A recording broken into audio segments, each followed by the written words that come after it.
जय हिंद दोस्तों। आज की इस वीडियो के अंदर हम बात करेंगे कि जो 8th पे कमीशन को लेकर के जो महत्वपूर्ण अपडेट है उनके बारे में। साथ में हम बात करेंगे कि हाल ही में सेंट्रल गवर्नमेंट सार्वजनिक क्षेत्र के जो कर्मचारी थे उनकी पेंशन और पेमेंट में क्या की है, बढ़ोतरी की है। ये जो पेंशन और पेमेंट में जो बढ़ोतरी की गई है वो कितने परसेंट की बढ़ोतरी की गई है वो इस वीडियो के अंदर चर्चा करेंगे, जिससे आपको ये अंदाजा लग सकेगा कि भाई सेंट्रल गवर्नमेंट के जो कर्मचारी उनको 8th पे कमीशन में ग्रोस सैलरी के अंदर कितने परसेंट तक की जो यानी बढ़ोतरी है वो होने वाली है। ठीक है, साथ में हम देखेंगे कि स्टाफ साइड यानी एनसीजेसीएम की तरफ से और जो हाल ही में 8th पे कमीशन की जो कमेटी है उसने कुछ लेटर्स जारी किए। उन लेटर्स के माध्यम से क्या मांगा है, क्या हमारे लिए महत्वपूर्ण खबर निकल करके आई है, वो इस वीडियो के अंदर हम लोग देखेंगे।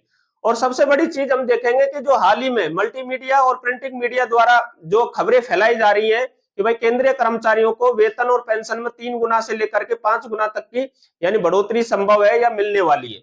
ये सभी खबरें जो बेबुनियाद तरीके से फैलाई जा रही है। तो लास्ट में हम देखेंगे कि जो 8th पे कमीशन के अंदर फिटमेंट फैक्टर जो रहने वाला है वो कितना रहने वाला है या आपकी ग्रोस सैलरी में कितने परसेंट तक की यानी कि बढ़ोतरी है वो संभव है। ठीक है, तो शुरू करते हैं इस वीडियो को एक एक खबर के साथ, एक एक टॉपिक के साथ। यदि आप अभी तक आप लोगों ने हमारे चैनल को सब्सक्राइब नहीं किया है तो हमारे चैनल को सब्सक्राइब करना बिल्कुल ना भूलें और वीडियो अच्छी लगे तो वीडियो को एक लाइक जरूर करें। इसके साथ ही आप इस वीडियो में शुरू से लेकर के अंत तक जरूर बने रहें क्योंकि ये वीडियो है जो आप लोगों के लिए बहुत महत्वपूर्ण होने वाली है। ठीक है, तो शुरू करते हैं इस वीडियो को। फाइनली सरकार ने 8th पे कमीशन की जो कमेटी है उसको एक ऑफिस कार्यालय जो क्या कर दिया है, आवंटित कर दिया है। कितने महीने के बाद? 3 महीने के बाद में। तो आप इस चीज से अंदाजा लगा सकते हो कि 3 महीने के बाद जो कार्यालय आवंटित हुआ है तो ये कार्य कितने दिनों में पूर्ण होगा। नई दिल्ली के जनपद रोड स्थित चंद्रलोक बिल्डिंग में इनको ऑफिस आवंटित कर दिया गया। किसको? 8th पे कमीशन की कमेटी को। इसके साथ साथ एक महत्वपूर्ण खबर यह है कि जो 25 फरवरी जो आने वाली 25 फरवरी है, इसको 8th पे कमीशन की जो कमेटी है उसके समक्ष जो एनसीजेसीएम साइड है यानी स्टाफ साइड की तरफ से ड्राफ्टिंग कमेटी का क्या किया जाएगा, मीटिंग का आयोजन किया जाएगा। और यह मीटिंग है जो पूरे सप्ताह भर चलेगी 25 फरवरी से लेकर के। ठीक है, तो ये तो थी 8th पे कमीशन को लेकर के महत्वपूर्ण खबरें। यहाँ पर जो खबरें निकल करके आई है उनकी मैं आपको थोड़ा एक बार प्रमाणिकता दिखा देता हूं जिससे आपको लगे कि मैंने ये सब कुछ अपनी तरफ से नहीं बताया है। ठीक है, तो मैं सबसे पहले यहाँ पर दिखा देता हूँ एनसीजेसीएम का जो लेटर है वो दिखा देता हूँ, जनवरी 2026 का है। तो देखो इस लेटर के अंदर क्या बताया गया है। ये जो लेटर लिखा गया है to all drafting committee members to prepare 8 CPC memorandum on behalf of staff side of NCJCM. ठीक है, तो ये आप यहाँ पर देख सकते हो।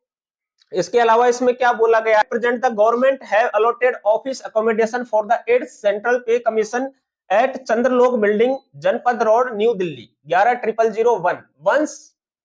Once the 8th CPC office start functioning, then we may be asked to submit memorandum on the common service matters of central government employees. Therefore, it has been decided to convene a meeting of the drafting committee at 13C Firozabad road, नई Delhi on 25 February 2026 at 10:30 AM to discuss and decided about the process and modalities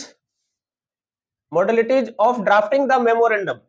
The drafting committee member will be required to stay for a week at Delhi from 25th February 2026 onwards for discussing and finalizing our proposal on each topic issue. Therefore, the drafting committee members are requested to plan their program accordingly. ठीक है, तो कहने का मतलब हमने जो बताया था वो इस लेटर के अंदर आप देख सकते हैं। एक जो दूसरा लेटर है वो भी 8th पे कमीशन को लेकर के ही है। इसके अंदर क्या है, पे कमीशन के जो यानी डायरेक्टर है उनके द्वारा पहला लेटर है जो निकाला गया है। ये लेटर क्या निकाला है? Vacancy circular. आप यहाँ पूरा ये देख सकते हो। ठीक है, उसके बाद मैं यहाँ पे शॉर्ट में आपको बता देता हूँ। वैकेंसी सर्कुलर सब्जेक्ट है filling of the post in 8 central pay commission 8 CPC on deputation basis, यानी कि 8th पे कमीशन को जो स्टाफ की जरूरत पड़ेगी यानी कि डाटा को संग्रहित करने के लिए। ठीक है, तो डाटा एनालिस्ट की जरूरत पड़ेगी। ठीक है, ऑफिस में कार्यों को लेकर के यानी उनके ऑफिस फाइलें तैयार करने के लिए ऑफिस सुपरिटेंडेंट की जरूरत पड़ेगी। उनको ट्रांसपोर्टेशन के लिए इधर से उधर ले जाने के लिए व्हीकल और ड्राइवर्स की जरूरत पड़ेगी। इसके अलावा जितने भी एमटीएस पद है उनकी जरूरत पड़ेगी। ठीक है, हायर लेवल पर अगर हम देखें तो डाटा एनालिस्ट से लेकर ऑफिस सुपरिटेंडेंट से लेकर के, यानी कि बहुत सारे स्टाफ की इनको आवश्यकता पड़ने वाली है। तो इन्होंने कंसर्न डिपार्टमेंटों से ऐसे स्टाफ की मांग की है जो कि इन कार्यों को करने में सक्षम हो। ठीक है, तो आपने यहाँ पे देख सकते हो कि जैसे ही 8th पे कमीशन को कमेटी को जैसे ही ऑफिस है जो अलॉट हुआ है, उसके बाद में उन्होंने कार्य करना सुचारू रूप से शुरू कर दिया है। ठीक है, तो ये आपके लिए दूसरी खबर थी। ठीक है, इसके अलावा मैं आपको वो चीज बताने वाला हूं जो हाल ही में घटित हुई है, जिससे आप ये लगा सकते हो कि जो मीडिया के अंदर जो हाइप बनाई जा रही है कि 3 गुना, 5 गुना, 4 गुना, 2.5 गुना जो फिटमेंट फैक्टर रहने वाला है, तो फिटमेंट फैक्टर कितना परसेंट 8th पे कमीशन के अंदर रह सकता है, उसकी रियलिटी यहाँ पर बताने वाला हूँ। देखो, फिटमेंट फैक्टर को लेकर के मैं अभी आपको यहाँ स्पष्ट कर देता हूँ कि जो हाल ही में, यानी कि गवर्नमेंट ने जो सार्वजनिक क्षेत्र के उपक्रम है उनके कर्मचारियों को क्या किया है, वेतन संशोधित किया है, और इनका जो वेतन है वो 1 अगस्त 2022 से इनका, यानी कि पे कमीशन एक तरीके से आप समझ सकते हो, वो क्या चल रहा था, ड्यू चल रहा था। तो उनके वेतन में कितने परसेंट की यहाँ पर वृद्धि की है, ठीक है, उससे हमें अंदाजा हो जाएगा कि भाई केंद्रीय कर्मचारियों को, यानी कि जो टोटल ग्रॉस सैलरी है उस पर कितनी बढ़ोतरी है जो संभव है। तो यहाँ आप देख सकते हो कि एक सरकारी बयान के मुताबिक सार्वजनिक क्षेत्र की सामान्य बीमा कंपनियों पीएसजीआईसीएस के कर्मचारियों के लिए वेतन संशोधन 1 अगस्त 2022 से लागू होगा। इससे उनके वेतन बिल में कुल 12.41% की वृद्धि बढ़ोतरी होगी। मूल वेतन और महंगाई भत्ते में 14% की वृद्धि की गई है। कितने परसेंट की गई है? 14% की। ठीक है, किनके लिए? सार्वजनिक क्षेत्र की जो सामान्य बीमा कंपनी है। अब ये सामान्य बीमा कंपनी कौन कौन सी है वो भी मैं इस वीडियो के अंदर आपको बताऊंगा। ठीक है, एक तो खबर हो गई है, आप अभी खाली डाटा को याद रखना, कितने परसेंट की हुई है यहाँ पर बढ़ोतरी, मात्र 14% की बढ़ोतरी की गई है। तो पहला तो आपको ये ध्यान रखना है। दूसरी जो चीज है वो मैं आपको यहाँ बता देता हूं कि देखो, दूसरा है नाबार्ड और आरबीआई के जो कुछ कर्मचारी हो उनके वेतन में भी बढ़ोतरी भारत सरकार द्वारा की गई है। तो यहां देखो, इसी तरह नाबार्ड के कर्मचारियों के लिए भी वेतन बढ़ोतरी 1 नवंबर 2022 से लागू की गई है। वेतन संशोधन से ग्रुप ए, बी और सी के सभी कर्मचारियों को वेतन और भत्तों में लगभग 20% की क्या की गई है? बढ़ोतरी की गई है।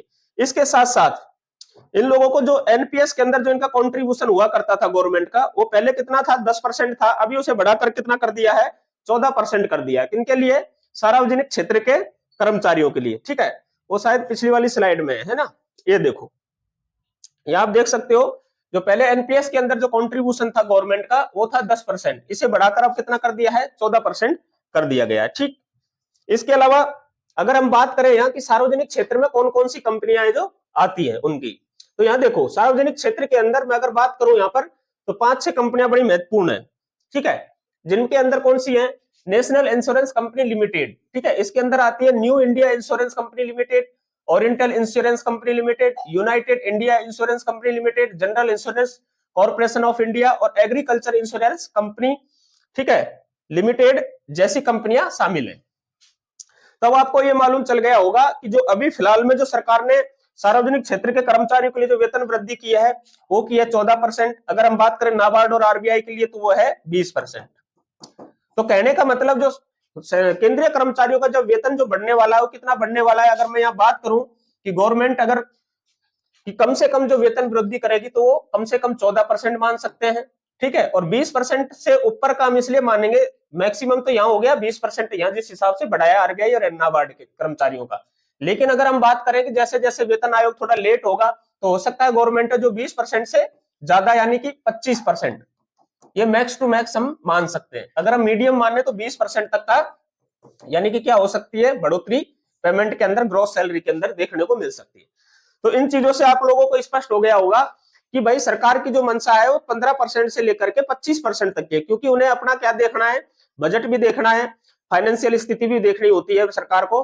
तो जो मिनिमम जो बढ़ोतरी है केंद्रीय कर्मचारियों के लिए ग्रॉस सैलरी के अंदर 15% और मैक्स टू मैक्स 25%, और अगर हम देखें ओवरऑल तो 20% तक की बढ़ोतरी है जो यानी कि संभव है। ठीक है, तो आप लोगों को इस वीडियो के अंदर इतना तो मालूम चल गया होगा कि जितनी मल्टीमीडिया के अंदर जो खबरें चलाई जा रही है वो सारी फालतू है। ठीक है, उनका कोई बेस नहीं है, या बेस भी है तो किसी यानी कि संगठन की मांगों को लेकर के, यानी कि बेस वो लोग बना लेते हैं कि मांग तो देखो हर आदमी की जो डिमांड है वो थोड़ी ज्यादा होती है।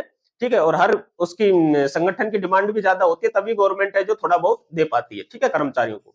तो कहीं ना कहीं वो लोग हैं जो उन चीजों से प्रभावित होकर के यानी कि हमें खबरें देते हैं मल्टीमीडिया के माध्यम से चाहे प्रिंटिंग मीडिया के माध्यम से। ठीक है, तो आपकी इस वीडियो पर क्या राय है आप कमेंट करना बिल्कुल ना भूलें। अगर वीडियो अच्छी लगी हो तो वीडियो को एक लाइक और चैनल को सब्सक्राइब करना बिल्कुल ना भूलें। इन शब्दों के साथ मैं इस वीडियो को करता हूं यही समाप्त। जय हिंद, जय भारत।